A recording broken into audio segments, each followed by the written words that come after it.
ഒരു കുഞ്ഞു പെട്ടെന്ന് കരയാൻ തുടങ്ങുന്നു. വീട്ടിൽ നല്ല കാര്യങ്ങൾ നടക്കുമ്പോൾ അപ്രതീക്ഷിതമായി തടസ്സങ്ങൾ വരുന്നു. പലരും പറയുന്നു ദൃഷ്ടി പിടിച്ചു. മറ്റുള്ളവരുടെ അസൂയയും നെഗറ്റീവ് ചിന്തകളും നമ്മുടെ ജീവിതത്തെ ബാധിക്കുമെന്നതാണ് ഈ വിശ്വാസം. അതിനാൽ ചിലർ കരിമണി ധരിക്കുന്നു, അതുപോലെ ഉപ്പും മുളകും കത്തിച്ച് ദൃഷ്ടി മാറ്റും. ഇത് ശാസ്ത്രമാണോ അല്ലെങ്കിൽ ഒരു പഴയ വിശ്വാസമോ? നിങ്ങൾ എന്താണ് വിശ്വസിക്കുന്നത്? ദൃഷ്ടിദോഷം എന്ന ആശയം പല സംസ്കാരങ്ങളിലും കാണപ്പെടുന്നു. എന്നാൽ ശാസ്ത്രീയമായി ഈവിൽ ഐ എന്നതിന് ഒരു തെളിവുകളുമില്ല. പക്ഷേ ശാസ്ത്രം പറയുന്നുണ്ട്, ഒരാൾ നമ്മളെ അസൂയപ്പെടുന്നു എന്ന് വിശ്വസിക്കുമ്പോൾ നമ്മൾ തന്നെ സമ്മർദ്ദത്തിലാകും. നെഗറ്റീവ് വിശ്വാസം കാരണം ശരീരത്തിൽ തന്നെ പ്രശ്നങ്ങൾ അനുഭവപ്പെടാം.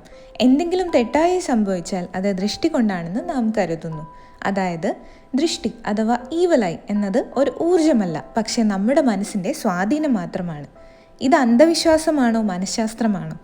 എന്താണ് നിങ്ങളുടെ അഭിപ്രായങ്ങൾ? Please comment below.